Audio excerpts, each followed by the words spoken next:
在我们结婚当天，莫一阳没有出场，留我一个人成为满堂宾客的笑话。转头我看见他跟白月光的机场重逢上了热搜。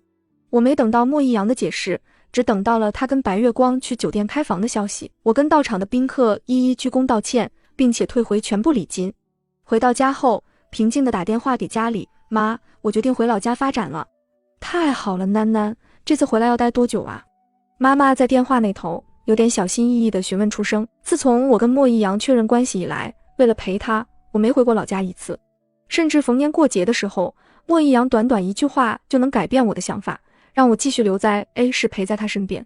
对于在老家的二老，我心里始终有亏欠，酸胀溢满了胸腔，我忍住哽咽，小声道，不走了，我以后都留在家里陪您跟爸爸。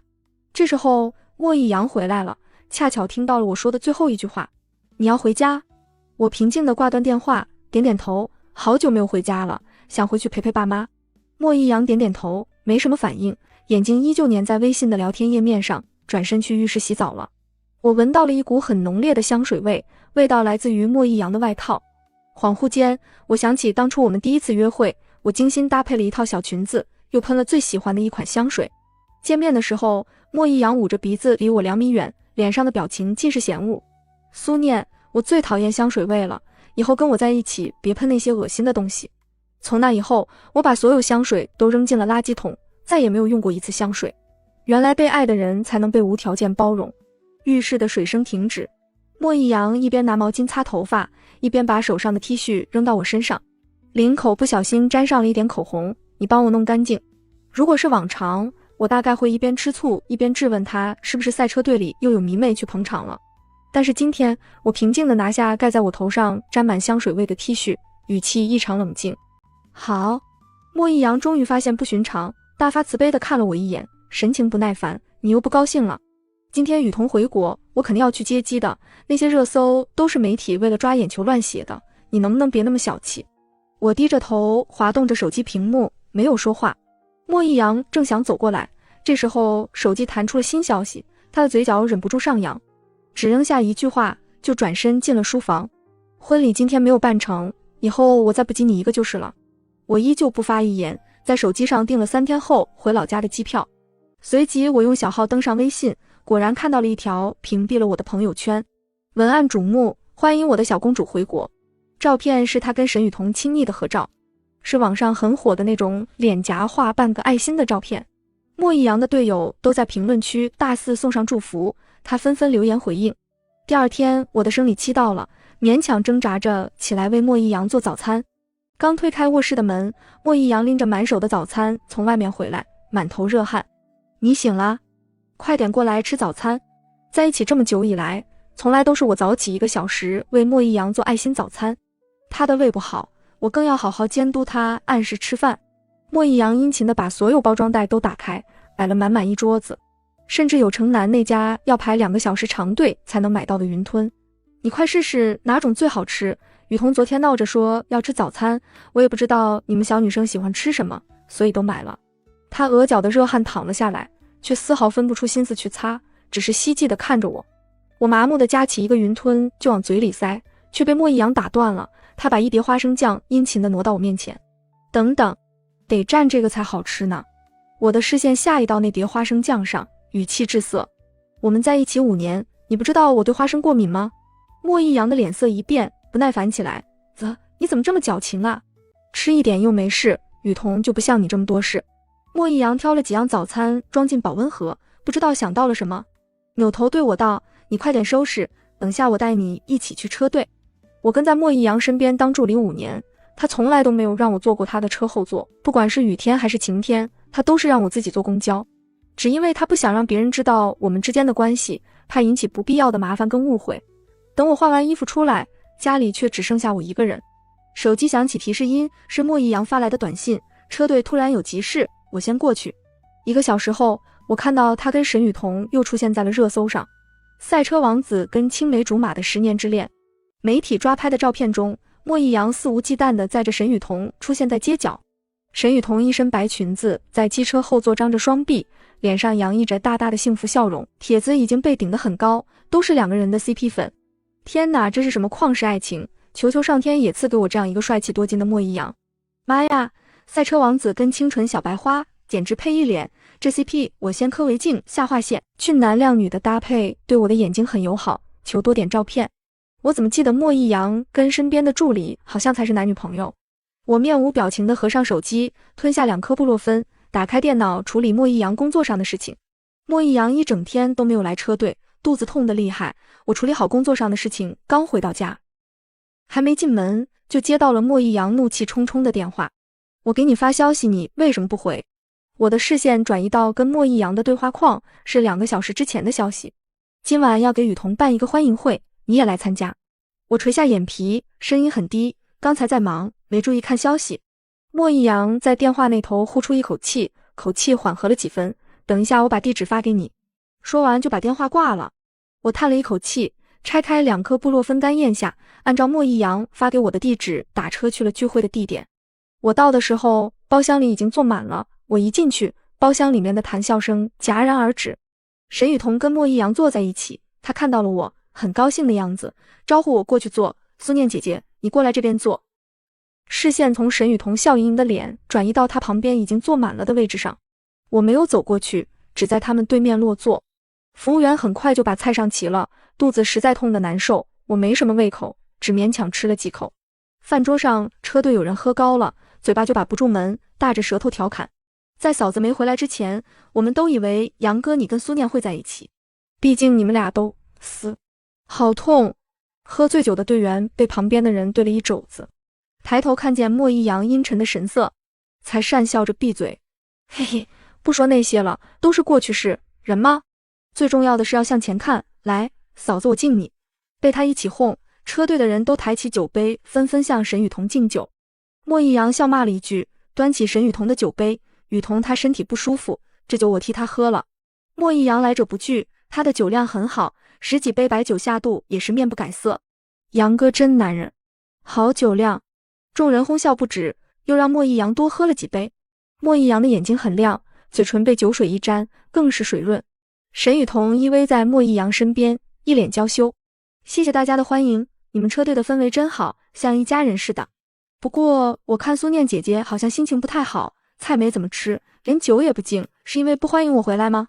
沈雨桐话锋一转，歪着头对着我吐了吐舌头，虽然语气温温柔柔的，说出口的话却夹枪带棒。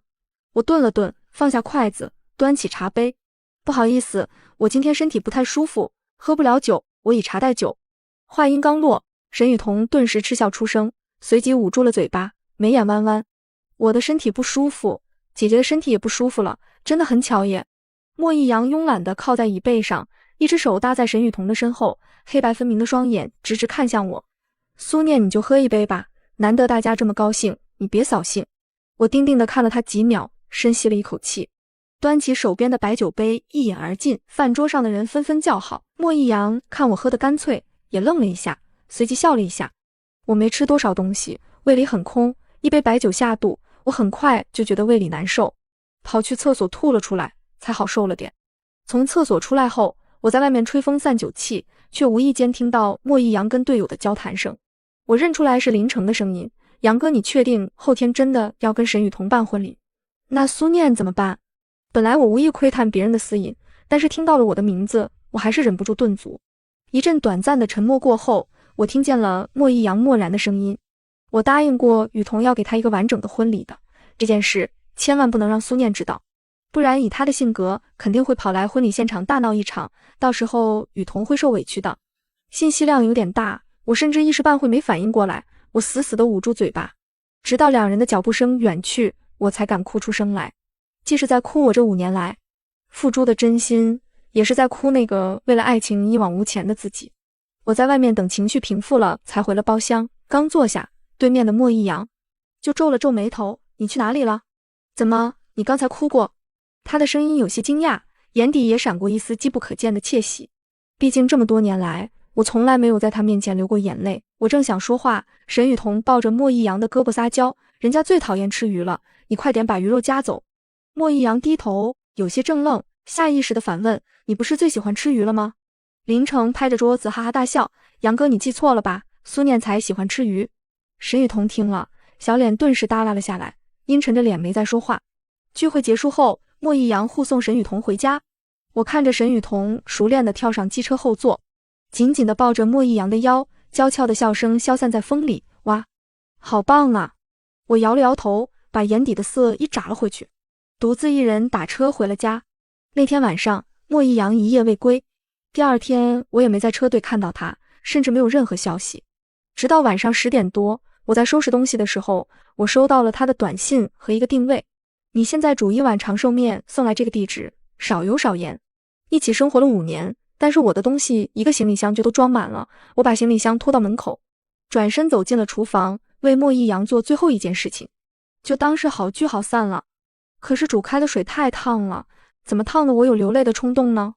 我推开包厢门的时候，莫一阳跟沈雨桐紧紧依偎在一起，抱着手中的西高地正在拍照。看见我出现，莫一阳的眼里闪过惊讶，随即是不悦。你怎么会来这里？我看见他身后沈雨桐的脸上挂着不怀好意的笑容。我走进去，把面条放在桌子上，语气冷淡：没什么事情，我先走了。沈雨桐甜甜的笑了，举起手中雪白的小狗，人畜无害的样子。对不起，我偷偷给苏念姐姐发了消息，我听你说她煮的面条很好吃，就想给小白也尝尝。莫一阳的脸色稍霁，宠溺地揉了一把他的头发，随即扭头对着我，神色探究：你来就只是为了这件事？或许是灯光太暗了，我居然在他脸上看到难掩的期待。我沉默良久，最终只听到男人冷漠的声音：行了，你先回去吧，路上注意安全。莫一阳还是没有回来，我知道他在忙着准备他跟沈雨桐的婚礼。在去机场的路上，我收到了他发来的短信：苏念，等一下，不管看到什么热搜，你都不要相信，那只是给别人看的，你一定要相信我爱的只有你。我没有回复，一路绿灯。到机场门口的时候，我给他打去了电话，那边很嘈杂，一片喜气洋洋的气氛。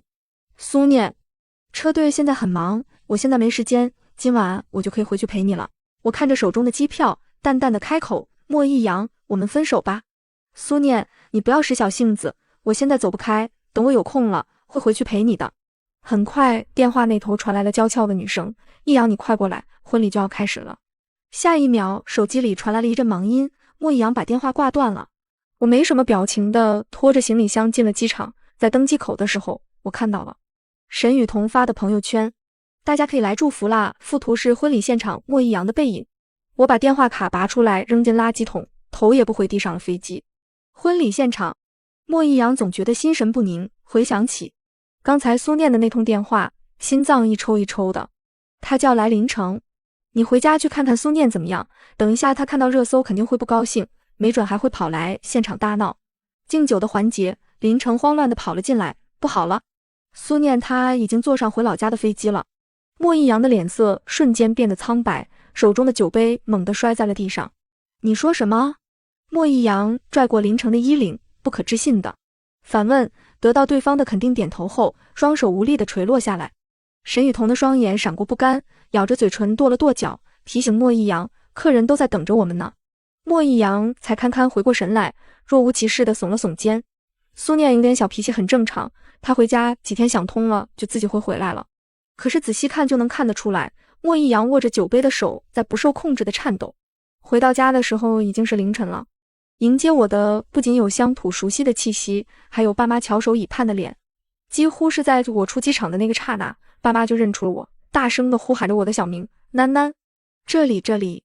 在爸妈的拥护下，我上了车，看着这几年明显变得苍老的脸庞，我的眼眶忍不住一酸，眼泪立刻就落了下来。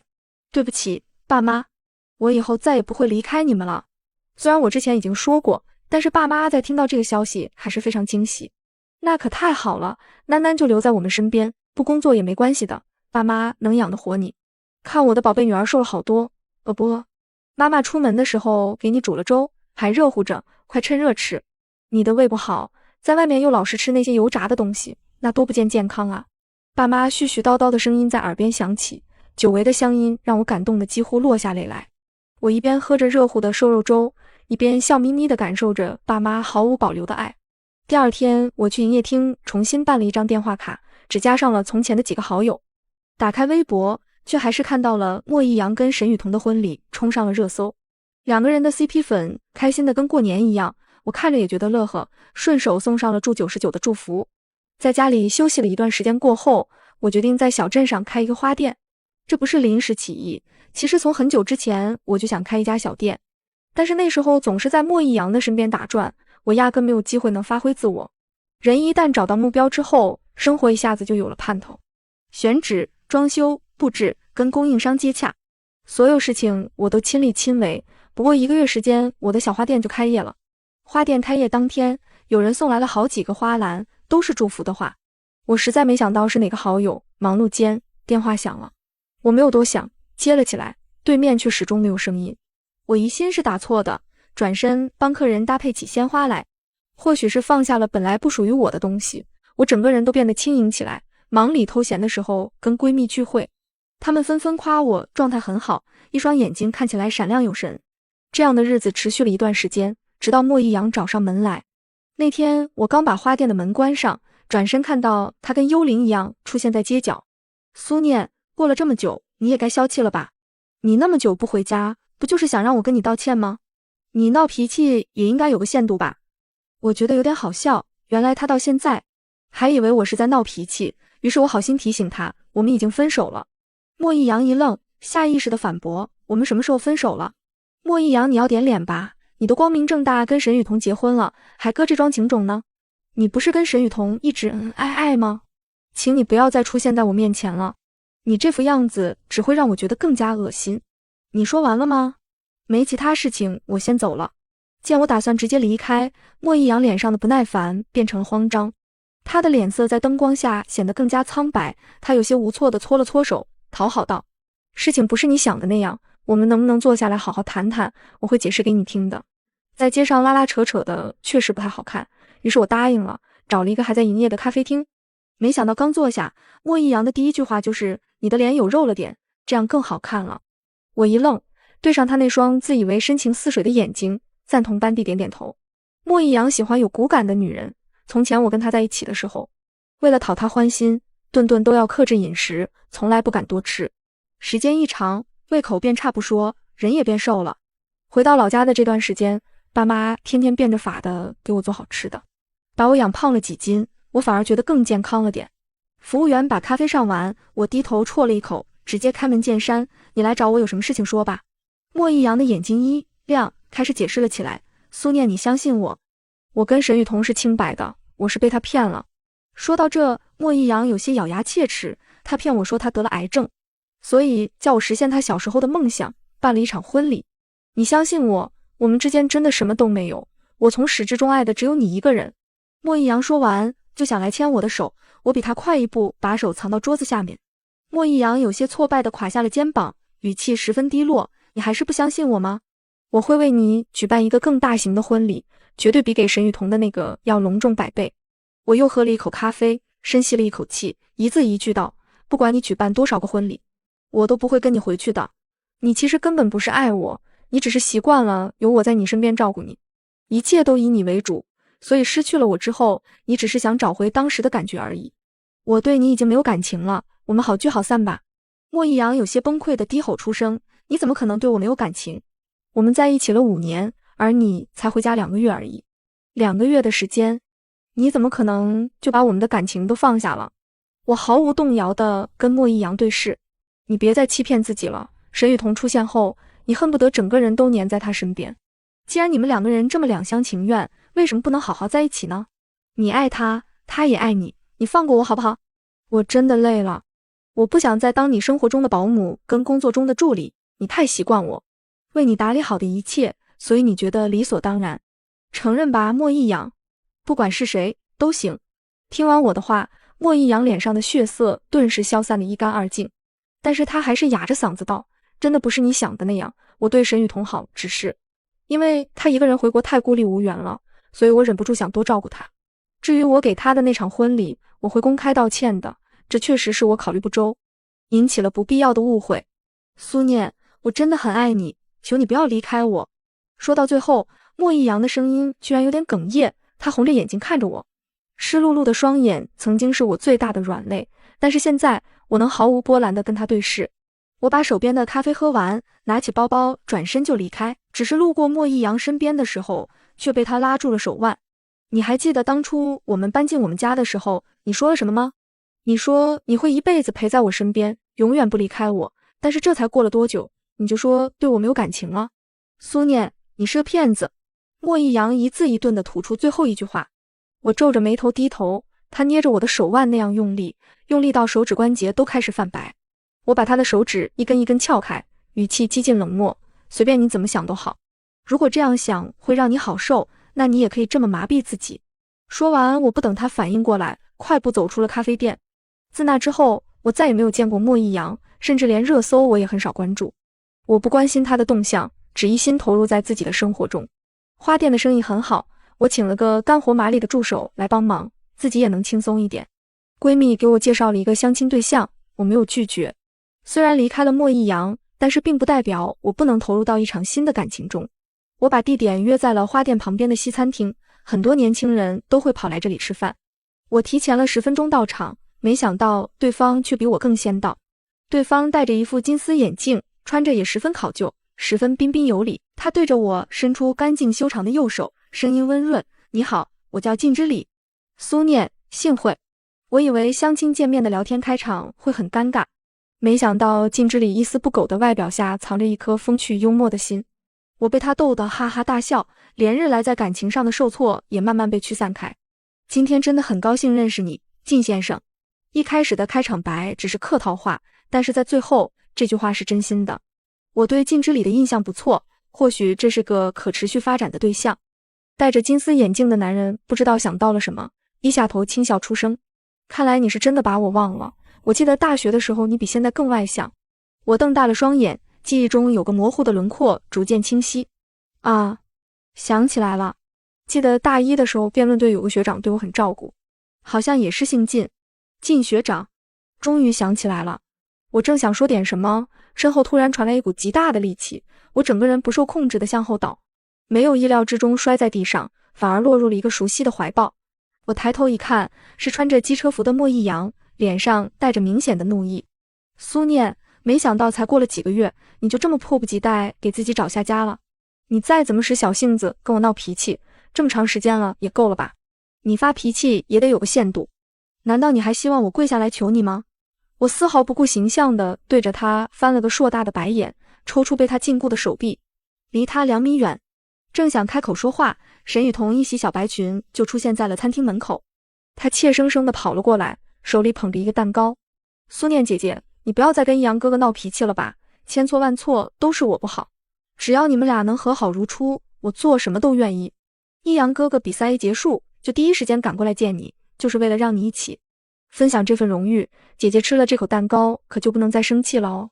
说着说着，2行清泪就这么滚落了下来，不知道的还以为是我怎么他了。沈雨桐一边凄凄哀哀地说着，一边朝我走来，手中6寸的蛋糕捧得摇摇晃晃的。我往旁边一躲，果然下一秒那个蛋糕就朝着我迎面而来。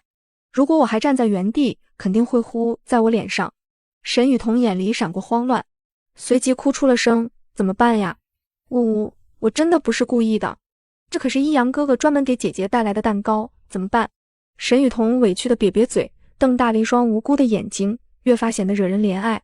我被这2声奶隔音哭得心烦，干脆走过去，摁住沈雨桐的头，狠狠地摁进那摊在地上看不出形状的蛋糕里。这样就能看出你的诚意了。沈雨桐下一秒发出杀猪一样的尖叫，拼命挣开我的手，连滚带爬地跑到莫一阳身边。这下真心真意地哭出声来了，声音不负美感，完全是扯着嗓子干嚎。眼看着他哭着转身就要往莫一阳的怀里躲，我眼疾手快地扯住他的发尾，狠狠往后面一扯。杀猪般的尖叫顿时响彻云霄，正在用餐的客人纷纷侧目而视，都被沈雨桐吸引了目光。你不是一直都很喜欢用夹子音吗？你再加一个给我看看呢。我毫不留情地用力扯着他整顶头发，另一只手狠狠地往他脸上招呼了几巴掌。第一个巴掌下去的时候，沈雨桐明显懵了，紧接着我毫不手软地连续扇了数十下，直到他的双颊红肿充血。沈雨桐被吓得完全忘记了哭泣，只愣愣地看着我，欣赏了一会我的杰作。我手上一个用力就把沈雨桐往莫一阳的方向推，但是另意外的是，莫一阳不但没有伸手接住他，反而像是看到什么脏东西一样，紧急后退了2步。沈雨桐终于崩溃了，他不顾形象的大声吼叫出声：一阳哥哥，你不是答应了我父母说过会永远护着我吗？你就这么放任他欺负我？沈雨桐身上糊满了奶油跟水果，把白裙子染得很颜料盘一样，看起来属实滑稽可笑。莫一阳像是终于找准了机会向我表忠心，苏念你看，以后我都会跟他保持距离的，以前是我不懂事，没有把握好分寸，让人误会了。你放心，以后我肯定不会让这样的事情发生。莫一阳的言辞诚恳，眼神动人，好像笃定了我一定会吃这一套，说着就想要来拉我的手。只是我还没有动作，靳之礼就把我护在身后，不紧不慢的说道：这位先生，在公众场合请不要动手动脚的。莫一阳的脸色顿时黑得吓人，冷冷地质问出声：我是他未婚夫，请问你是哪位？我站到靳之礼身边，携起他的右手，我们已经分手了，这位才是我的男朋友。不知道是不是错觉，我听见身边的男人轻笑出声，随即反握住我的手。我知道你是为了让我低头妥协才出来相亲的，对不对？我真的知道错了，念念，你就原谅我这次好吗？我保证以后绝对不会再做傻事了，我一定会乖乖听你的话，求求你了，念念，我真的不能没有你。莫一阳字字恳切，眼眶周泛红，语气卑微到了极点，好像下一秒就会哭出来。我有些恍惚的想，如果是之前的我，看到他这副模样，恐怕会直接心软，毫无底线，毫无原则的答应他所有要求。毕竟我们在一起这么久以来，不管发生了什么，永远都是我先低头主动认错。我曾经苦苦寻求过他的一点哀求，哪怕只有一点点，但是如今我的心已经冷了，还要这点温情干什么呢？我摇了摇头，语气很坚定，我们在一起5年，你应该是了解我的，莫一阳。我一旦认定的事情就不会再改变了，不管是决定爱还是决定不爱。我们和平分手，就当是为了给这5年的感情画下一个圆满的句号。你如果再这么纠缠不清的话，我不会再客气的。话音一落，我拉着靳之礼的手就想离开，下一秒，莫一阳做了一个令所有人都想不到的动作，他狠狠地给了靳之礼一拳头。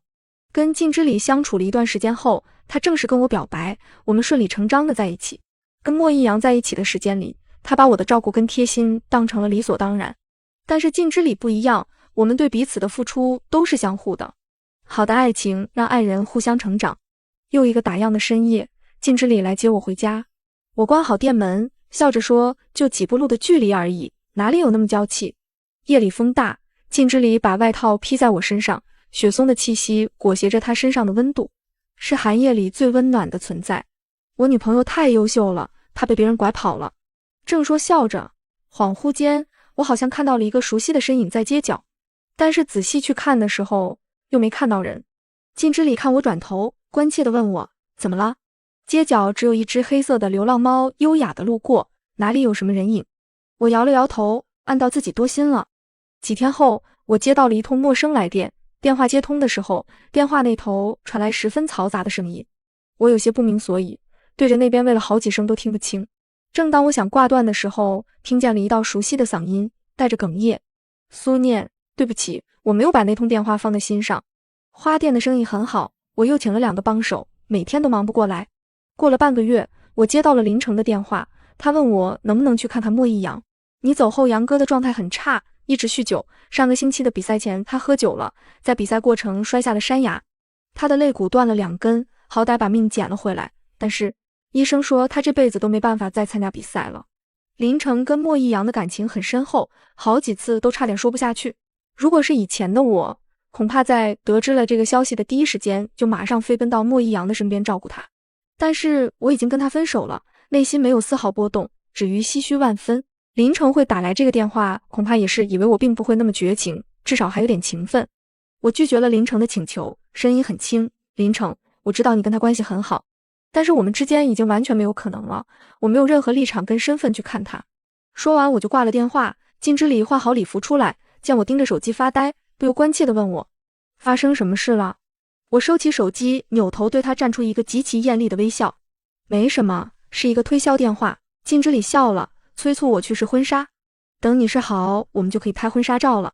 我在前2天答应了靳之礼的求婚，婚纱照已经在安排了。我不知道明天跟意外哪一个会先到来，我已经选了我最舒心的一种生活方式。现在要做的就是享受当下。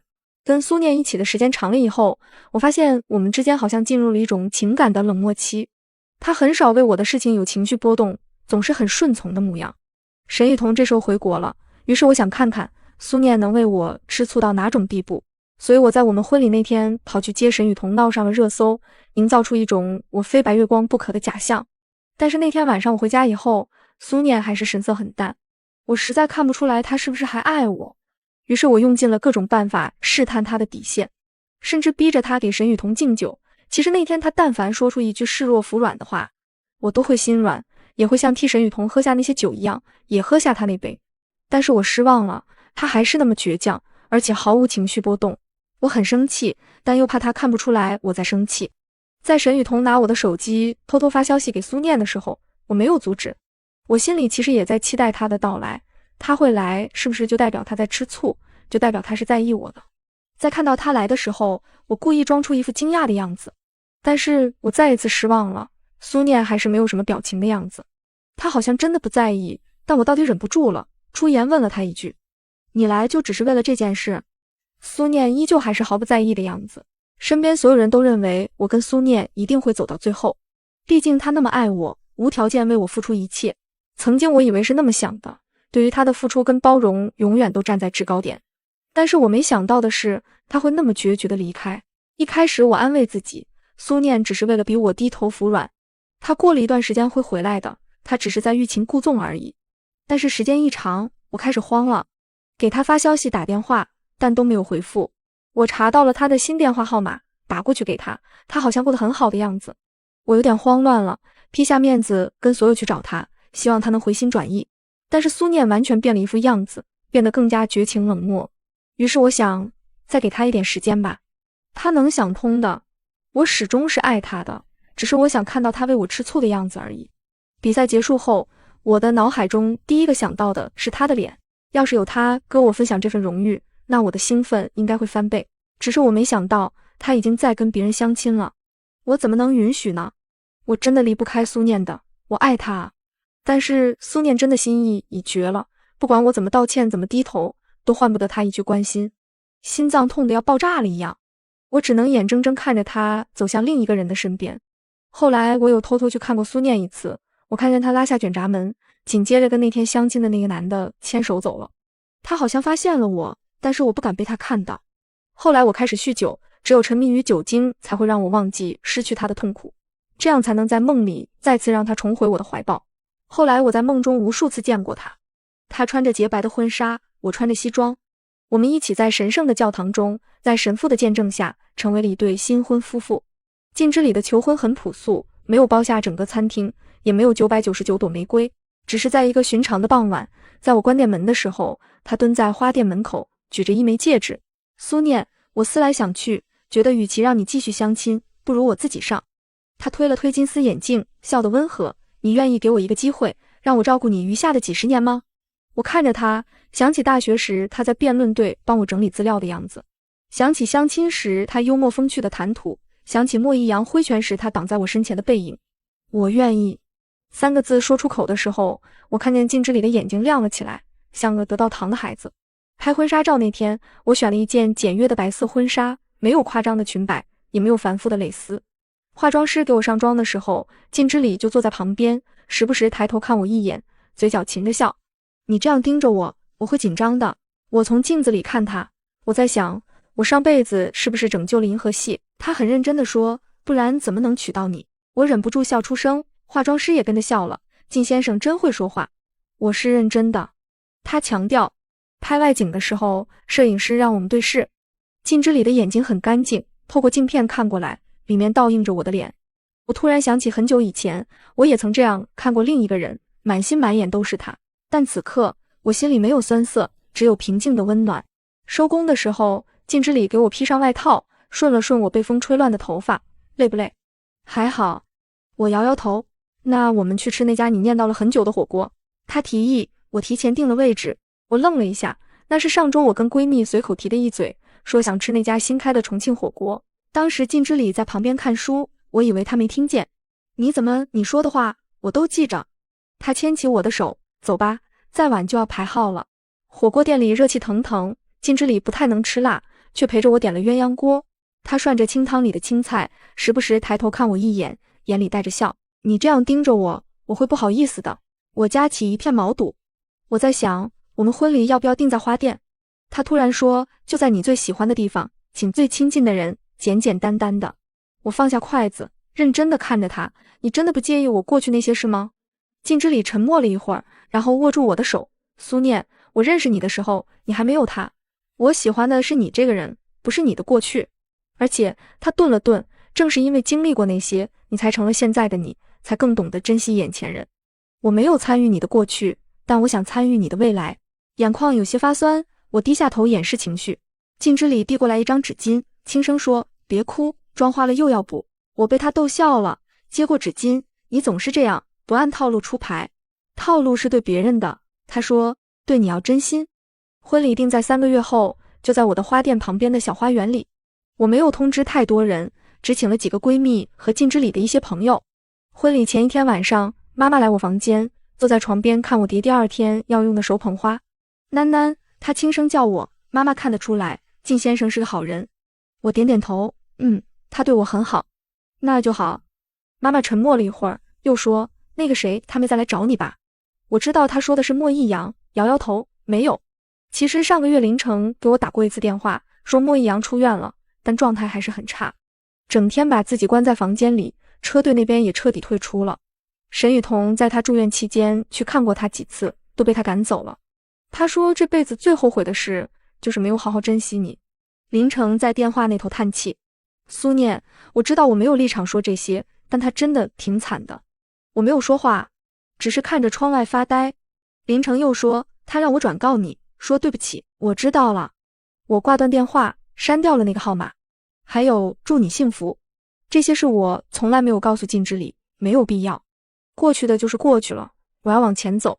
婚礼当天，阳光很好，透过树叶洒下来，斑驳的光影落在我白色的婚纱上。靳之礼站在花园那头，穿着笔挺的西装，金丝眼镜在阳光下反着光。我挽着爸爸的手，一步一步走向他。爸爸把我交给靳之礼的时候，眼眶红了，好好待他。爸，您放心。靳之礼郑重地点头。仪式很简单，没有复杂的流程，只有我们俩站在花架下，对着几个亲友说出誓言。苏念，靳之礼看着我，声音很轻，却很坚定。我靳之礼愿意娶你为妻，无论顺境还是逆境，富裕还是贫穷，健康还是疾病，我都会陪在你身边，给你一个温暖的家。我会记得你喜欢吃什么，不喜欢吃什么，会记得你生理期是哪几天，会在你累的时候给你揉肩，在你开心的时候陪你笑。我不会让你一个人面对风雨，也不会让你在夜里等我回家。我会用我的余生好好爱你。我听着听着，眼泪就落了下来。轮到我说话的时候，我深吸一口气，靳之礼，我苏念愿意嫁给你为妻。谢谢你在我最需要的时候出现，谢谢你给我一个重新相信爱情的机会。我不会说什么漂亮话，但我保证，从今以后，你的喜怒哀乐我都愿意分担，你的梦想我都愿意支持。我们一起养花，一起变老，一起把日子过成诗。交换戒指的时候，靳之礼的手有些抖，戴了好几次才戴进去。我忍不住笑了，他也笑，两个人就那么在亲友面前笑成一团。婚礼结束后，我们在花店门口拍照，阳光正好，花香四溢。靳之礼搂着我的腰，对着镜头露出最灿烂的笑容。婚后的日子平淡而温暖。每天早上，靳之礼会提前起床给我做早餐。他虽然不怎么会做饭，但很愿意学。煎蛋从最开始的黑乎乎一片，慢慢变成了漂亮的太阳蛋。尝尝看，他把盘子推到我面前，期待地看着我。我今天在网上学的，少油少盐。我咬了一口，味道确实不错，很好吃。他笑起来，眼睛弯成月牙。那我以后每天都给你做。花店的生意越来越好，我请了2个全职的帮手，自己也不用那么累了。有时候下午没事，我就去靳之礼的公司找他，给他带一杯咖啡，陪他吃午饭。他的同事都认识我，每次看到我来就起哄，靳总的太太又来送爱心午餐了。靳之礼每次都笑得一脸得意，拉着我的手进办公室，把门关上，隔绝外面的喧闹。你不用天天跑来的。他给我倒水，累不累？不累，我坐在沙发上，今天店里没什么事，想你了。他愣了一下，然后走过来坐在我身边，轻轻抱住我，我也想你了。这样的日子过得太舒服，有时候我会恍惚，觉得自己像是在做梦。静之里像是知道我所有的不安，总是用各种小细节让我安心。他会在我生理期的时候提前煮好红糖姜茶，会在我加班的时候来接我，会在我做噩梦的时候轻轻拍着我的背说不怕，我在。有一天晚上，我们窝在沙发上看电影，是一部老片子，讲一对恋人从相爱到分开的故事。看到结局的时候，女主一个人站在海边，背影落寞。静之里突然开口，苏念，你有没有后悔过？我愣了一下，转头看他，他犹豫了一下，还是问出口，就是离开他这件事。我知道他说的是莫一阳。沉默了一会儿，我摇摇头，没有。真的，真的。我把头靠在他肩上，我后悔的是没有早点离开。静之里，你知道吗？跟他在一起的那5年，我好像从来没有做过自己。我一直在讨好，一直在委屈自己，我以为那就是爱。但是遇到你之后，我才知道，真正的爱是不用讨好的。静之里没说话，只是收紧了抱着我的手。你不用担心的。我抬头看他，我这辈子最幸运的事，就是离开了他，然后遇见你。他低头，在我额头上印下一个吻，我也是。日子就这样过着，春去秋来，花店里的花换了一茬又一茬。转眼间，我们结婚1周年了。静之里提前订了一家餐厅，说要好好庆祝。我特意换了一条新衣服，化了淡妆。出门的时候，他站在门口等我，看到我出来，眼睛亮了一下。好看吗？我转了个圈，好看。他走过来牵我的手，不过你每天在我眼里都好看。油嘴滑舌，真心话。餐厅在市中心的高层，落地窗可以看到整个城市的夜景。我们坐在窗边，蜡烛在桌上摇曳，外面是万家灯火。苏念，静之里举起酒杯，结婚1周年快乐。我笑着跟他碰杯，周年快乐。吃到一半的时候，服务员推来一个小推车，上面放着一个蛋糕。蛋糕不大，但很精致，上面写着1周年快乐。这是……我有些意外。静之里站起来，从口袋里拿出一个小盒子，单膝跪在我面前。苏念，1年前的今天，我娶你为妻。这1年来，每一天我都很感恩，感恩你选择了我，感恩你愿意陪我走过余生。他打开盒子，里面是一条项链，吊坠是一朵小花。我知道我们已经是夫妻了，不用再求婚，但我还是想告诉你，即使再过10年、20年、50年，我对你的心意都不会变。周围的人开始鼓掌，我看着他，眼泪又不争气地流下来。帮我戴上。我转过身，静之里站起来，小心翼翼地把项链戴在我脖子上，冰凉的触感落在锁骨上。我转过身，抱住他。谢谢你，静之里。谢我什么？谢谢你爱我。他笑了，在我耳边轻声说，念念不忘，必有回响。苏念，我等了你那么多年，终于等到你。我愣了一下，抬头看他，什么意思？他的脸微微泛红，犹豫了一下才说，其实大学的时候我就喜欢你了，但那时候你眼里只有辩论队的事，我想等你毕业再表白，结果你身边就有了别人。后来听说你去了 A 市，我以为这辈子都没机会了，没想到兜兜转转，你还是回到了我身边。我怔怔地看着他，想起大一那年，那个帮我整理资料的学长，那个总是默默出现在我身边的人。你怎么不早说？说什么？他笑，说你那时候已经有别人了，我说了不是给你添堵吗？而且他顿了顿，我宁愿以最好的状态重新遇见你，而不是在你刚分手的时候趁虚而入。我看着他，眼眶又红了。别哭，他轻轻擦去我眼角的泪，今天是高兴的日子。苏念，我很庆幸在你离开他之后遇见了最好的你，也很庆幸我用了最好的自己来遇见你。窗外城市的灯火璀璨，窗内2个人相拥而立。我想起很久以前那个在婚礼上被抛弃的自己，那个一个人在机场拔掉电话卡的自己。那时候我以为我这辈子都不会再爱了，但是现在我靠在静之里怀里，听着他有力的心跳，忽然觉得所有的失去都是为了更好的相遇。静之里，我轻声说，谢谢你，等我。他低头，在我唇上落下一个温柔的吻。苏念，谢谢你，回来。